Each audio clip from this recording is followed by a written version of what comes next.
नमस्ते। मैं डॉक्टर वनीता त्र्यंबक पवार हिंदी विभाग की ओर से आप सभी छात्र छात्राओं का हार्दिक स्वागत करती हूँ।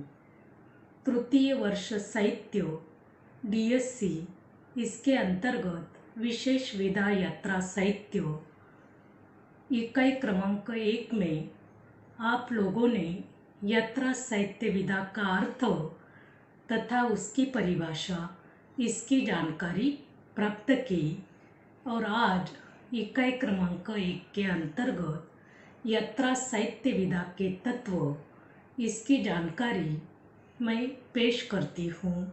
यह तो निश्चित है कि यात्रा वर्णन का संबंध यात्रा से है और यात्रा कल्पित होकर वास्तविक होती है। इसलिए यात्रा लेखन का स्वयं यात्री होना इसकी मूलभूत शर्त है। यात्री अपनी यात्रा के दौरान जो भी अनुभव प्राप्त करता है वे उसकी नितांत निजी अनुभव है। यात्रा वर्णन विधा निर्धारण को लेकर हो रहा चिंतन काफ़ी क्लिष्ट है होने के कारण इस विषय पर अधिक साहित्य नहीं मिलता। तो भी उसके स्वरूप को लेकर निम्नलिखित तत्व निर्धारित किए जा सकते हैं। प्रथम तत्व है यथार्थ यात्रा। यात्रा वर्णन चूंकि यात्रागत अनुभव को लेकर चलता है, इसलिए यात्राकार का स्वयं यायावर होना अनिवार्य है। यायावर का मतलब यात्री।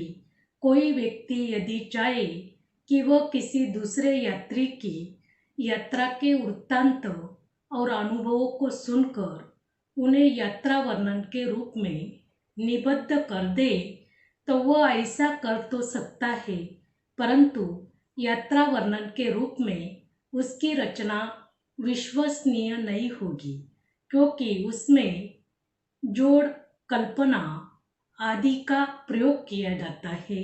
यात्रा वर्णन यात्रा तो यथार्थ होनी चाहिए जो स्वयं लेखक द्वारा संपन्न की गई हो और इस यात्रा में अत्यंत पूरी तरह सजग रहा हो। यह यात्रा स्वदेश और केवल ब्रह्मात्मक दृष्टिकोण में से किसी भी आधार पर की गई हो सकती है, परंतु इसमें स्थूल का दर्शन एक समान ही रहता है, जिसमें प्रकृति, परिवेश, जलवायु से जुड़े सभी पहलू आ जाते हैं। दूसरा तत्व है प्रत्यक्ष अनुभव। जिस प्रकार यात्रा वर्णन लेखक से भिन्न किसी दूसरे व्यक्ति की यात्रा पर नहीं लिखा जा सकता, उसी तरह यात्रागत अनुभवों की दृष्टि से भी वह किसी दूसरे के अनुभव को स्वीकार नहीं कर सकता। इसमें तो प्रत्यक्ष अनुभव का ही महत्व है। लेखक का स्वयं का अनुभव प्राप्तकर्ता के रूप में संबंध स्थान पर उपस्थित होना अनिवार्य है।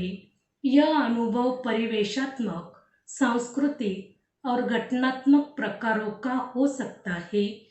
परिवेशात्मक में स्थूल वस्तुओं, प्रकृति के यथार्थ स्वरूप और उसमें निहित सौंदर्य की पकड़ आती है, और सांस्कृतिक अनुभव में सूक्ष्म सोच विचार से लेकर वाकई वर्तमान अवस्था से जुड़े प्रभावों का अनुभव प्राप्त किया जाता है। घटनात्मक अनुभव ऐसे अनुभव होते हैं जो अप्रत्यक्षित होते हैं, परंतु उनमें भी स्थान विशेष के जीवन का कोई न कोई रूप सामने आता है। यात्रा साहित्य का तीसरा तत्व है व्यापक जीवन। यात्रा वर्णन से संबंधित जीवन लेखक के अपने जीवन परिप्रेक्ष्यों से परे का व्यापकतर संदर्भीय जीवन होता है। इस जीवन का साक्षात्कार वह भिन्न संस्कृतियों, धर्मों, सभ्यताओं, जातियों, संप्रदायों, रंगों, आकारों, मूल्यों, मान्यताओं, रीति रिवाज, भाषाओं और व्यवस्थाओं से जुड़े लोगों के संपर्क में आकर करता है। इसी जीवन में वह भिन्न कलाओं, विभिन्न दर्शनों और साहित्य के संपर्क में आता है। इसलिए वह अपने अनुभव जगत को भी विशालता प्रदान करता है। इसी अनुभव में वह मानवता के वैश्विक और विराट स्वरूप का परिचय प्राप्त करता है। इसी जीवन के संपर्क में आने से वह अपने जीवन से तुलना करते हुए आश्चर्यचकित होने की सीमा तक अपने चित्त का विस्तार करता है। इस प्रकार वह नए सौंदर्य और नए सांस्कृतिक संदर्भों तथा मानवीय मूल्यों से संपन्न होकर उन्हें अपनी रचना में प्रस्तुत करता है। चौथा तत्व है कलात्मकता। यात्रा वर्णन विधा का कोई निश्चित प्रबंधात्मक स्वरूप नहीं हो सकता, लेकिन उसकी कलात्मकता में साहित्य मात्र की सभी विधाओं की कलात्मकता ठीक उसी प्रकार स्थान पा सकती है जिस प्रकार नाटक के संबंध में कहा जाता है कि ऐसा योग, शिल्प, कला इत्यादि नहीं है जो नाटक में स्थान पा सकते हो। वास्तव में यात्रा लेखक के लिए सभी कलाओं की सृजनात्मकता का ज्ञान और गीतिकार की सी भावुकता, निबंधकार की सी विषय निबद्धता, महाकाव्यकार और उपन्यासकार की सी व्यापकता, नाटककार जैसी संवादात्मकता और डायरी लेखक जैसे गणितीय दृष्टि और आत्मकथाकार और जीवनीकार जैसी तटस्थता होना अनिवार्य है। और यात्रा साहित्य का पांचवा तत्व है प्राकृतिक सौंदर्य।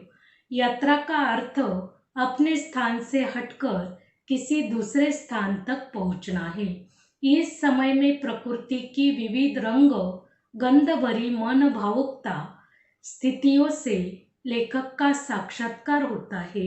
प्रकृति हर ऋतु विशेष में अपने रूप का नया नया आविष्कार प्रस्तुत करती है। लेखन में प्रवृत्ति के इन विविधता भरे रूपों का प्रत्ययकारी वर्णन करने के कारण कविता का आनंद और उल्लास आ जाता है। प्रकृति मनुष्य के लिए माता स्वरूप है। इससे मनुष्य बहुत कुछ सीख सकता है। प्रकृति एक उपदेशक, गुरु, मित्र या सखा के रूप में मिल सकती है। और छठा तत्व है इतिहास बोध। यात्रा वर्णन करते समय इतिहास का अचूक ज्ञान भी आवश्यक है। जिस प्रदेश की यात्रा हो, उस प्रदेश के भूगोल के साथ उसका एक दैदीप्यमान इतिहास भी होना चाहिए। और इस इतिहास बोध को समझकर जब यात्रा की जाएगी, तब उसके अर्थ और फलितार्थ नए नए संदर्भों में प्रकट हो सकते हैं। और यात्रा साहित्य का सातवां तत्व है उद्देश्य।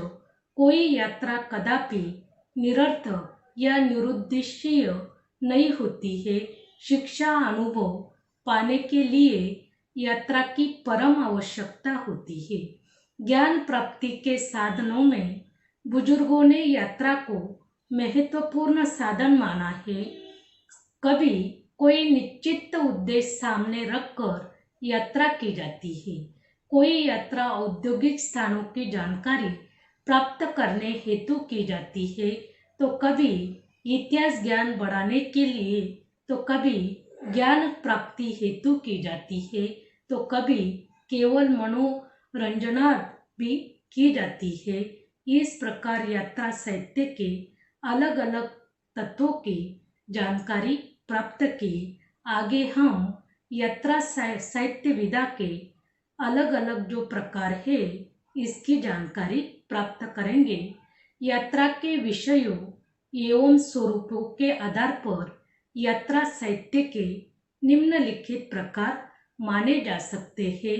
प्रथम प्रकार है स्थल यात्रा, दूसरा प्रकार है जल यात्रा, तीसरा प्रकार आकाश यात्रा, चौथा पशु पंछियों की यात्रा, पांचवा प्रकार है धार्मिक यात्रा, छठा शिकारियों की यात्रा, सातवां प्रकार है सांस्कृतिक यात्रा, 8 साहित्यिक यात्रा, 9 ऐतिहासिक यात्रा, 10 भौगोलिक यात्रा, 11 राजनीतिक यात्रा, 12 प्रमोद यात्रा।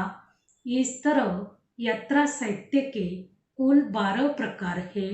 आज हमने यात्रा साहित्य के तत्व एवं प्रकारों की जानकारी हासिल की। इसके बारे में अगर आपके मन में कुछ सवाल या फिर कुछ सुझाव हो तो कमेंट बॉक्स में ज़रूर डालिए। धन्यवाद।